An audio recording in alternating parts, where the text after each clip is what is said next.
What up, y'all? It's your girl Selena coming at ya. And I was just watching a Hallmark movie because it's the season of Hallmark and Christmas movies, and I'm starting to eat up all that in preparation for December. Okay, and I was also thinking it's also the season for work and travel students.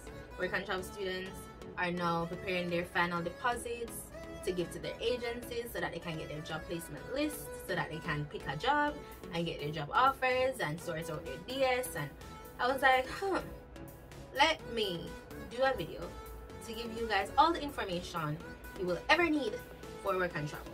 Probably not all the information you'll ever need, it's always good to do your own research, but I'm going to do a step-by-step breakdown of the work and travel program process, so that if you are interested in doing work and travel, or if it's your first time going on work and travel and you don't know the different things that come with work and travel and you need a little advice, I'm here to help you. So this is going to be a pretty long video, I think, probably 30 minutes, probably a little longer, probably a little shorter, not sure as yet, but I do have my notes and I'm going to go with my notes. And grab your notepad or your book or whatever, or your phone, and take your notes, so that when you're ready to do your work and travel program, you're well prepared, because Selena gave you a step-by-step preparation for it. Okay, so the work and travel, the US work and travel program, because you have different work and travel programs for different countries, but in Jamaica the most popular work and travel program is the United States of America work and travel program, where university students get the opportunity to go to the States, to the United States of America, to do an entry-level job over the summer, so that they can earn cultural experience and money. Yeah, so I've been on the work and travel program 2 times. My first work and travel experience is here on YouTube, so if you want, you can check in the description box for that link, so that you can see what my first work and travel experience was like. And within this video I will also give my second work and travel experience, so that you guys can have an idea of my 2 experiences. They're on different spectrums, okay? One was very good and one made me hate work and travel, but work and travel is really good. So I am here to help you avoid that very bad situation, so that when you go on work and travel, you can have at least a good experience on work and travel. Okay, so we're going to start off with choosing an agency. You have a lot of work and travel agencies right here in Jamaica. You have SWAT, you have CSI, you have is it Snow? You have a lot of work and travel programs. You can actually find a list of the work and travel programs on the Jamaica Ministry of Labor and Security website. You can find all the work and travel, J1 work and travel programs on that website. I will also link that website in the description box below, so you can just click it, you can see a list of the work and travel agencies in Jamaica, and you can go from there. Now the typical price for the work and travel program is normally from 1,000 US to 3,000 US dollars. Some agencies are reasonably cheap, some agencies are expensive for no reason. So for me, I believe SWAT is one of the cheap agencies. The registration fee is not high, and the enrollment fee and the overall fee is not high. But CSI on the other hand, so these are 2 agencies I went with for my 2 experiences. CSI on the other hand was $2,500 plus I believe $200, so $2,700 overall for me for the work and travel program. So for me that was expensive, because SWAT was charging me $1,600, and then I went with a different agency that was charging $2,700 US dollars. So when you're trying to find an agency, the first thing you need to do is look at that Ministry of Labor and Security website to see the list of approved work and travel agencies in Jamaica. Find out their prices, find out their prices, find out the fine print of the prices, whether it's refundable, if X and XYZ should happen, find all of that out. Also, try to get in touch with persons that may have been with those agencies before, so that you can have somewhat of an idea of what those agencies offered them when they were on the work and travel program, and if they had a good experience and if they offered good job placements as well. But we're gonna get to the job placement situation, but we are talking about agencies right now. So we're gonna assume that you have found your agency. You are now paying your money to this agency, and you completed your final payment for the agency, and they have now sent you your job placement list. Now, depending on the agency that you will go with, you might have different sponsors within that one agency, or you might just have one sponsor within that one agency. So it all depends on the agency that you go with. Now, if you have a agency that has multiple sponsors, my best advice to you is to just ask around within that same agency which sponsor is the best. So for instance, SWAT had 3 different agencies, if I am remembering correctly. They had Green Heart, they had some others, I don't remember, but they had Green Heart. I went with Green Heart, and they had 2 others. I went with Green Heart. I have no problem with Green Heart. I believe Green Heart was a very good sponsor for the work and travel agency. And when I say sponsor, they don't pay for anything for you. Like the only thing they sponsor you is job placements. They don't actually sponsor your money or anything. They sponsor you a job placement, and they take care of the work with the agency to take care of your DS 2019 so that you can go to embassy, so that you can actually go on the program. Alright, so you have received your job placement listing with whatever sponsor you're with. You have received your job placement listing, and it's time for you to decide from that long list of job placements where you would like to go. Now, I have a few tips as to how to choose the best place to go to for your work and travel program. The first tip is to look at the locations. So for instance, you're going to have a few job placements that might say Destin, Florida, Nashville, Tennessee, Virginia, New York, you know, all the states might be there. And you might feel very warm when you see a place like New York, or you see a place like Florida, and you're like, okay, yes, these are common places, these places look fun, these places are nice. But what you don't know is that sometimes with these states, those places that are there for you to work at, they're very much secluded. So it's hard for you to get a second job when you go to certain places in the States. So my advice to you, when you get your list of job options, is to Google. Go to Google Maps. Google Maps is going to be your friend. Go to Google Maps and look up the place itself. Look up the actual job place itself. So if it's a McDonald's in Virginia, type in McDonald's, the state and the city, so that you can see it pop up on the Google Maps. Open up the Google Maps when it pop up. Open it up and see what is around it. If you're just seeing bush, around it, it's not the best place for you to go, because you're going to have difficulty getting a second job. But if you open it up and you're seeing a lot of other food places around it, or a supermarket, preferably Walmart around it, you're seeing those common places around it, then go ahead and choose that place. So we figured that out. We figured out how to choose a location. Now we're trying to figure out, because now we have a list of places that have good locations. They have good locations, they're not secluded, they are surrounded by other job opportunities, and we feel safe there. The next thing you need to look at is housing. So even though you open up the place, even though you open up Google Maps and you see that there are other job opportunities, you need to look at housing. You need to look at how much housing costs in that state that you're looking at, or the housing that is being offered with the job. Because most agencies, most sponsors with the agencies that offer jobs comes with housing, whether you have to pay rent for the housing that they're giving you, or you get free housing. Because some places, especially if you're working in the hotel industry overseas, you might get free housing. For instance, when I went to Lake Rudolph in Indiana, that was a campground, we got free housing because we were actually living on the property that we were working at. Some places, even though you're living on the property that you're working at, you might still have to pay some form of rent.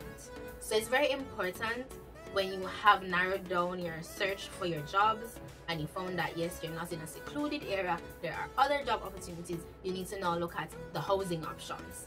So from your list that you have narrowed down, you need to look at what they tell you in details about the housing. Whether housing is going to be $50 bi-monthly or $150 bi-monthly, or if housing is free, or if housing is near to work. That's very important as well. So if the housing is not on the property and you're seeing a different address for housing, you need to put that housing address in Google Maps, as well as your work, your primary job, into Google Maps. So you know, if you have any experience with Google Maps, if anything, I'll try to place like a picture. You'll have from and you have to.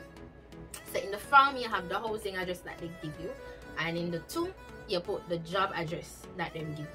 And based on the results that come out, you look at it carefully to see, okay, is it a 5 minutes walk, or is it an hour drive, or is it somewhere that you can, you know, use a bicycle if you can ride a bicycle. And trust me, if you can't ride a bicycle is not hard to learn how to ride. I learned how to ride a bicycle in Indiana. That was my first time riding a bicycle, so it's not hard to learn to ride a bicycle. So if you can't learn to ride, if you can't ride a bicycle, don't worry about that.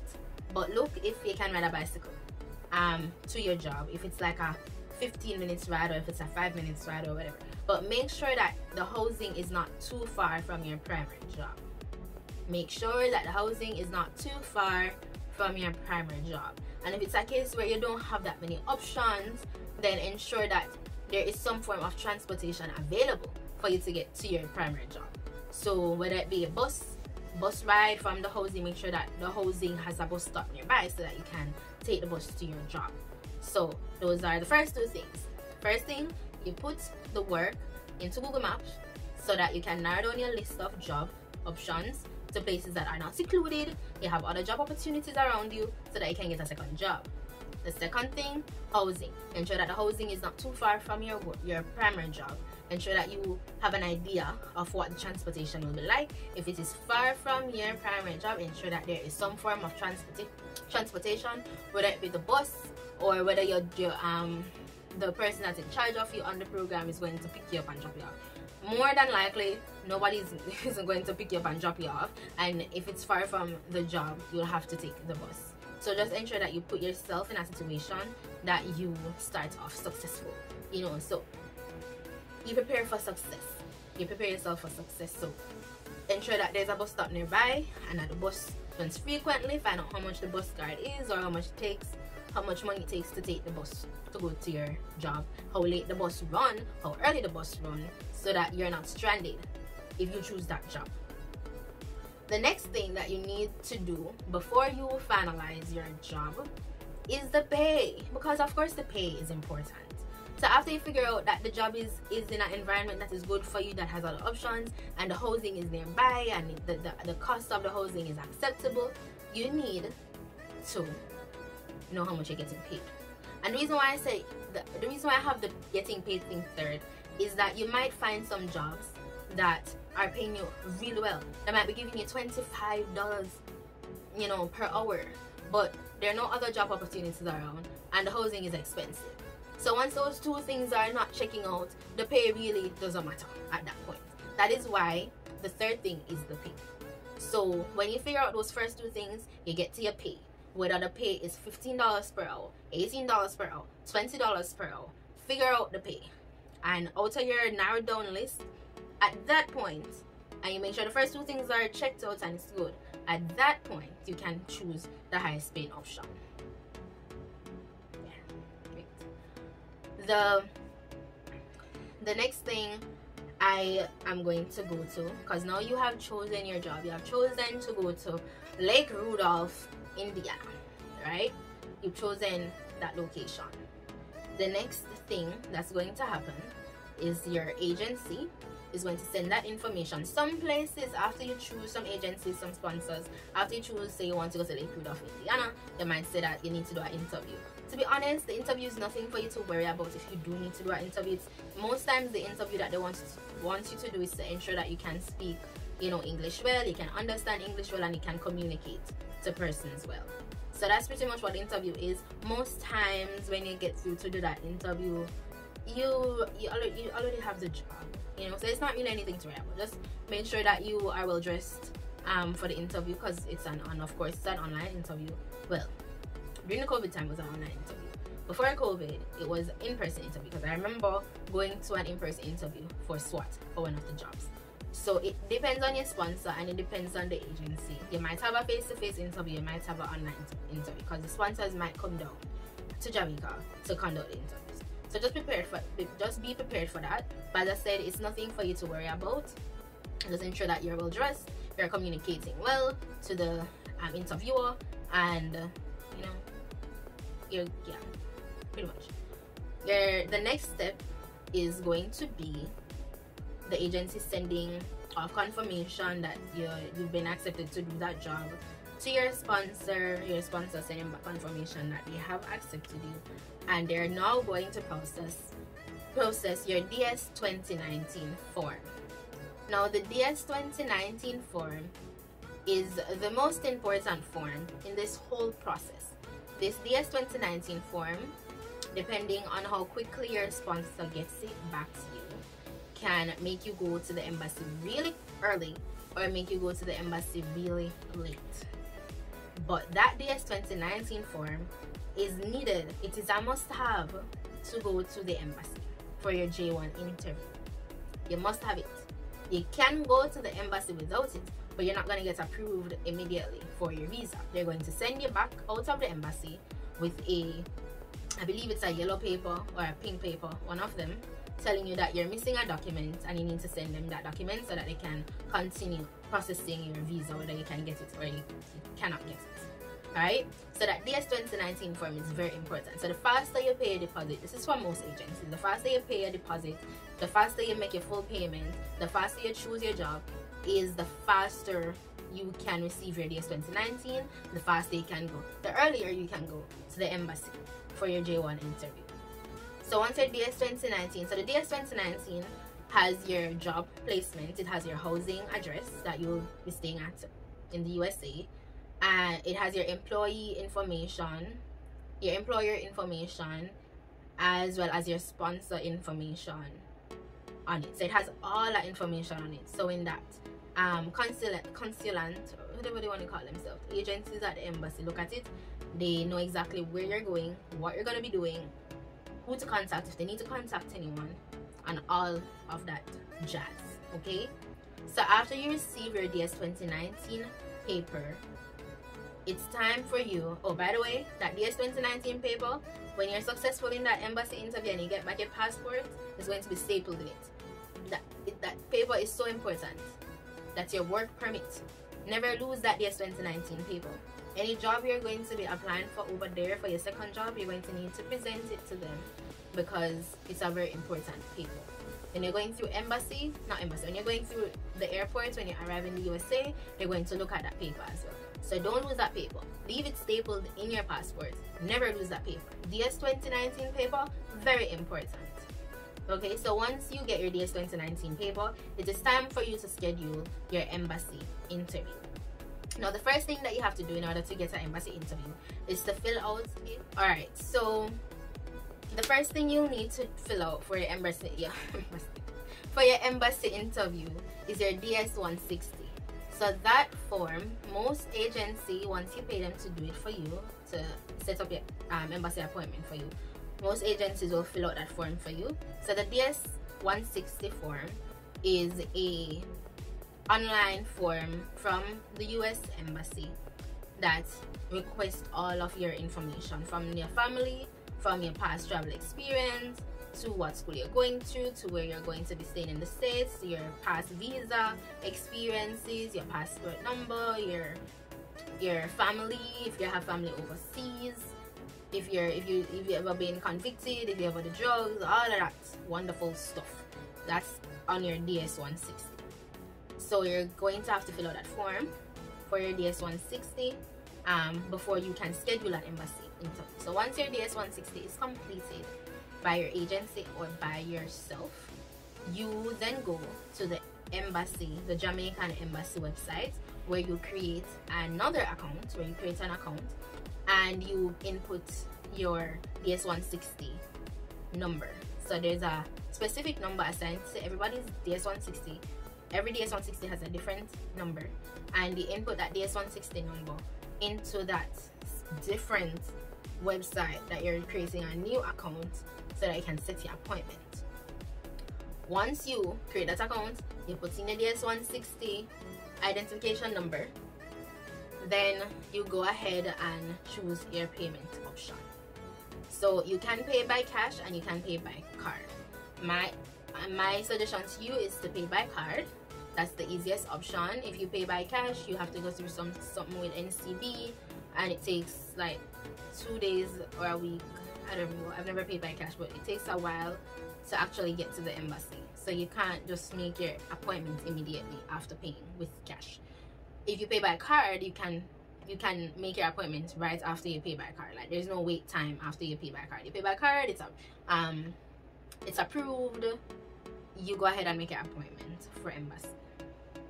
Now, since COVID, there was some difficulty with J1 students getting embassy dates for the work and travel program, but I am hoping that upcoming years it won't be as difficult because COVID has now died down. It is not as alarming as it was before.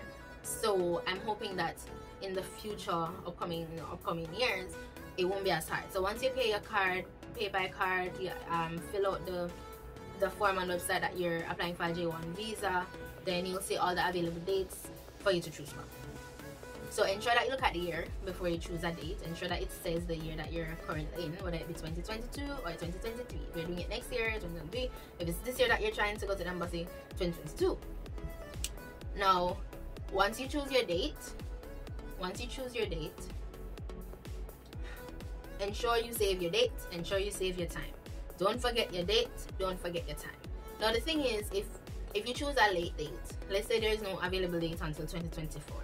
If you choose a 2024 date, you can always go back. You have 3 tries. You can always go back on that same website and reschedule it if you see an earlier date pop up. So if that's the case, you keep monitoring the website. Don't log in too often. Don't refresh the page too often. You know, probably every now and again you check the website. But if you refresh the page too often, or you log in into multiple accounts, logging on multiple devices, then you're going to find that you're going to get locked out of your account, and it's going to take a little time for the embassy to actually give you back access to your account, and you don't want that. No one wants that. No one wants that to happen. So I warned you, log in on one device, don't log in too often, and don't refresh the page too often. So you have 3 tries. Be careful what rescheduling you're doing. Remember your dates, remember your time for your interview. When you're getting prepared for your interview, it's okay to have, like, you know, little practice interviews so that you can build your confidence. It's nothing to worry about. Once you have all your documentation, you are okay. Once you have all your documentation, you're okay. So just ensure that you know where you're going, you know what you're gonna do, and you know about your past and your present and your future. Make sure you know if you have a family, make sure you know what they're doing over there. You know, and when I say family, I mean like immediate family. If you have parents or siblings overseas, make sure you know what they're doing over there in case you're asked those questions. Do not lie to the embassy. Be honest and open to whatever. Don't answer what you're not asked, and you should be fine. You should be fine. Pray before you go, and you should be fine. So once you get over your DS, once you get over your embassy interview, you've been to the embassy, you made your appointment, you've been to the embassy, it is time to now buy your plane fare, because you now know that you are going overseas. You have gotten your visa, you were approved and you're going overseas to work. So you now need to buy your plane ticket. Yes, the agencies do not buy it for you. Most times, most agencies, if not all agencies, do not buy your plane fare or do not buy your ticket for you. That money to buy your plane ticket is not in the fee. You have to find that fare for yourself. That is separate from the registration and the enrollment and the work and travel fee. So you have to make sure that you have that money put aside, so when it's time for you to buy your ticket, you have that money ready to buy your ticket. So typically, depending on what states you're going to, the fare can range from $200 and depends on the airline as well.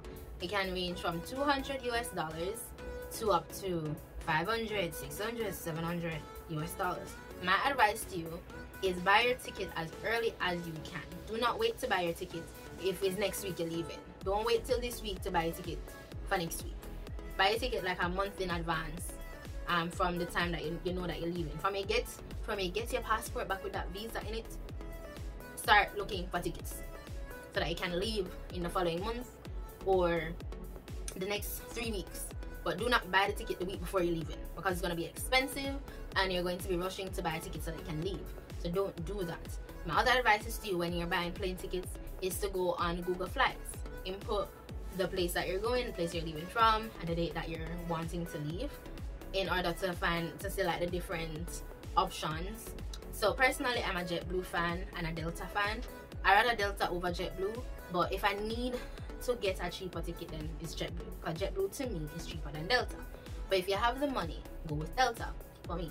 Also, my advice, do not get the basic package for any airline, because anything can happen and you might not get back your money if you miss the flight, or if something happens to you and you can't leave again that flight, you're not going to get refunded back. Also, most times basic does not come with carry-on luggage. So my advice to you, if you're going to JetBlue, get the blue. If you're going with Delta, get the, is it economy? I think, get economy. I think it's economy. I don't remember, but don't get basic. Alright?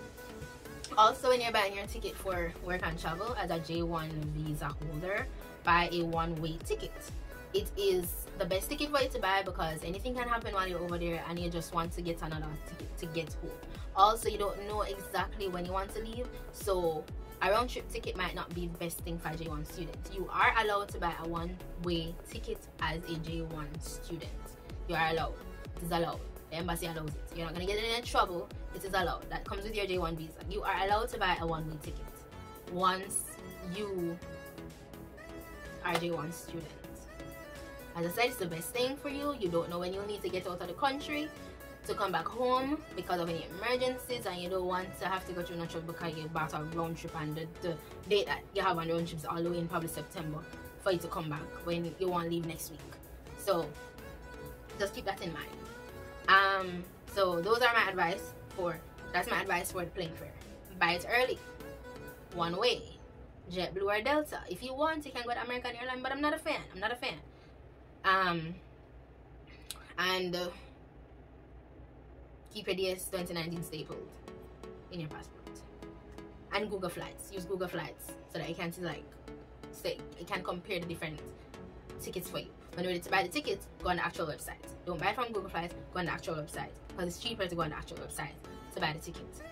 And be flexible with your times.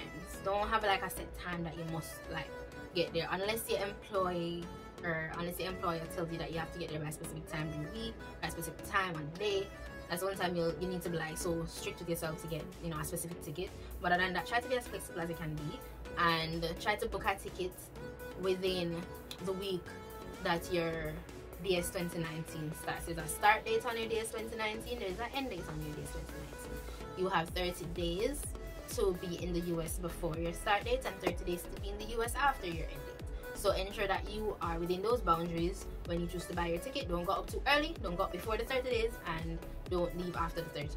Stay within your boundaries so that if you choose to go back on the program, you can be successful with another J1 visa interview. Alright?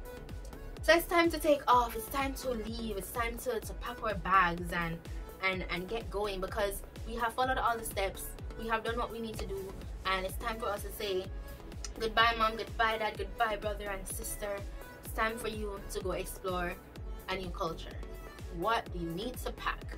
You see, this, I tell you going belong, I tell you going belong, because I'm going through everything in this one thing. I'm going through every single thing in this one thing, because I want to be prepared.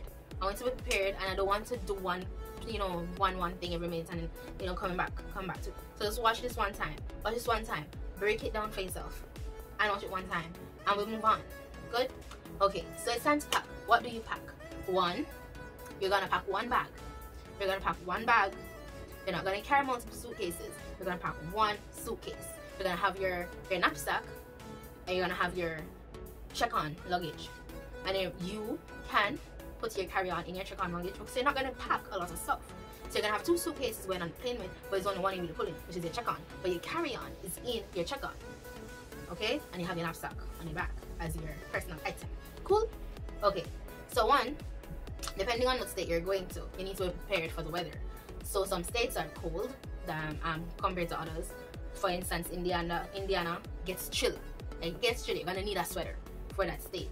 Compared to Florida, that's hot during the summer. You're not gonna need a sweater for that, okay? You're gonna need cool clothes. So in that suitcase that you have, you're gonna have your uniform that they're gonna tell you to get. My advice, buy your uniform from me in Jamaica and go with your uniform, because you don't know what you're gonna encounter when you get over there. You don't know if you're gonna have an employee that's gonna travel and carry around to buy your uniform. You don't know the price of it over there. It might be cheaper, but you don't want to go there uncertain. And you want to be able to, as you get there, you're able to start working. Depends as well, because if you're new to the work and travel program, it's your first time going overseas, then when you do get over there, you'll get to it. I'll talk more in details about it. When you do get over there in that state and in your housing, you might not be able to work immediately. So ensure that in your packing situation as well, you bring at least $500 US. At least $500 US to hold you, to keep you going until you start your job. So what to pack? Your uniform, a sheet. Some places will give you sheets for your bed, some places won't. We want to be prepared. So you need a sheet, you need a blanket so you can cover yourself when you're sleeping. You need like at least 4 pairs of change of clothes for, you know, going out. At least 4 pairs. Don't do too much. Most of the time you'll be working, so don't do too much. The most you need is your uniform, but carry at least four change of clothes for when you're going out or when you're bed and you're in your room and you want to put on something, right? Make sure your shoes is in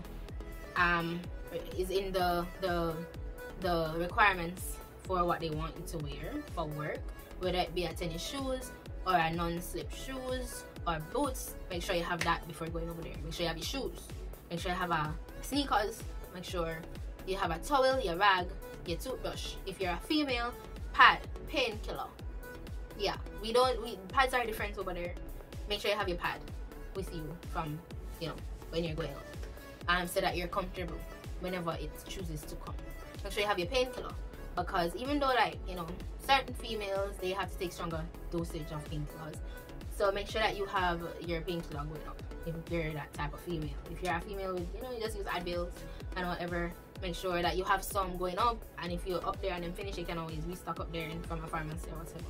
All right, I think that's all the packing. That's all the packing stuff, I believe. All right, so we are packed. We are taking off. We're on the plane. We're leaving. We have now arrived in the United States of America. We have gone through border protection, and they have let us through, and we're okay. We're now in the country. We're now cultural exchanging. Right? We're now in our housing. We're settling down. What next? The next thing is, if it's your first time on the program, you're going to have to get a social security number. That social security number is a must-have for you to start working. It is a must-have for you to start working because it is needed for you to pay your taxes. Yes. So before you can start working, you're going to have to get a social security number. For some places, it's like a week. Other places, it's like a month. Depending on the COVID protocols there. So it all depends on that state that you go to and your employer and how much information they know they have regarding the Social Security Office and their preparation for you. Most employers, if they know that they have a lot of first timers coming, they'll take the students to the Social Security Office and they'll help them with that process. So there's nothing for you to really worry about. So just be prepared mentally that if you're a first timer going on the program, you're going to have to get your Social Security number, and you might not be working for like a week or 2 weeks. Okay. So the next thing is your bank account. When you're over there, you're going to have to set up a US bank account. Yeah. most places need most banks over there need a social security to start up a bank account. So most places you can't start your bank account until you get a social security number. So it's just it is what it is. Some employers know the banks that they can carry it to in order to get it without a social security number. Some, you know, some banks just won't allow it. So it all depends on the state you're in, the area you're in, and your employer. And yeah, as I said, most employers, if they know it's your first time coming, they're going to bring you to those places. They're going to bring you to the social security office, and they're going to bring you to the bank so that you can get sorted out. And now that we have our social security number, we have our bank account, it's time to start working. Yay! You know, so we have started our primary job. We're working at the job that we've chose, but we also need to get a second job, because that's one of the things about work and travel. Anybody that goes on work and travel, you're working 2 jobs. So it's time to find a second job. Now remember, we chose a good placement. We chose somewhere that has other places around it. We're not secluded. We have options. So for your second job, all you need to do, because you made a good choice with your job placement, you're gonna just walk around or ride your bicycle around or take the bus around, whichever mode of transportation is best for that place. You're gonna go around to those places, to those different restaurants, supermarkets, stores, whatever. You're gonna go around to those places and say, hello, good afternoon, good morning, are you hiring? And most places are hiring in the States because they're understaffed. So all you have to ask them is, are they hiring? How do I apply?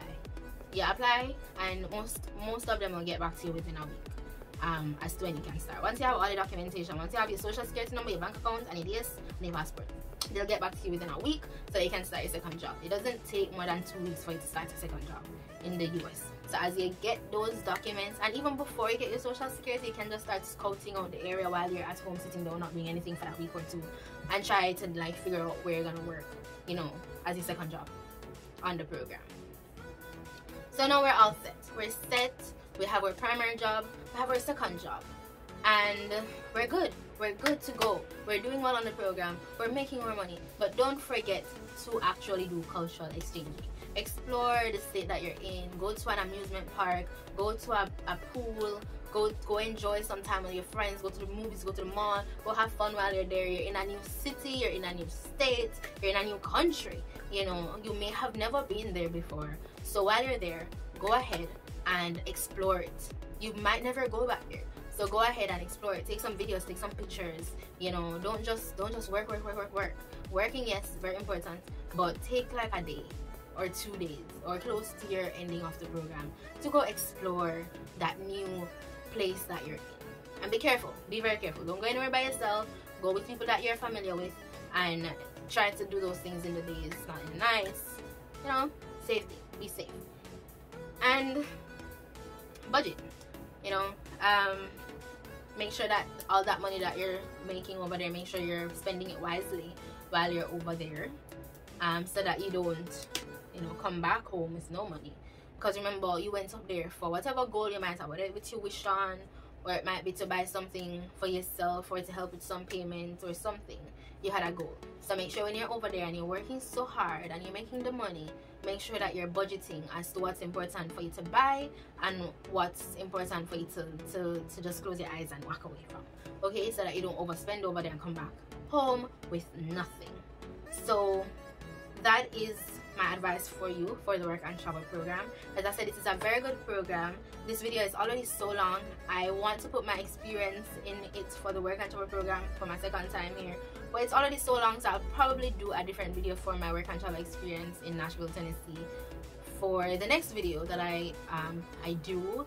But if you want to know what my first experience was like, you can go ahead and look in the description box below, and you'll see a link to my first experience at work and travel program, so that you can have an idea of what I experienced for my first time. Alright? Yeah. And if you have any questions about the work and travel program, go ahead and just leave it in the comments below. Thank you for watching. I hope you learned a lot from this video. I hope you will take on that work and travel experience and you'll have a great time. And thanks for journeying with me. If you found this video useful, helpful, or you just enjoyed watching it because you're just a wonderful supporter and subscriber of mine, then go ahead and give this video a like. And if you're not yet subscribed to my channel, go ahead and click that subscribe button, so that you know I know what I'm doing, you know. So thank you for your support, thank you for journeying with me, and I'll see you in the next video. Bye.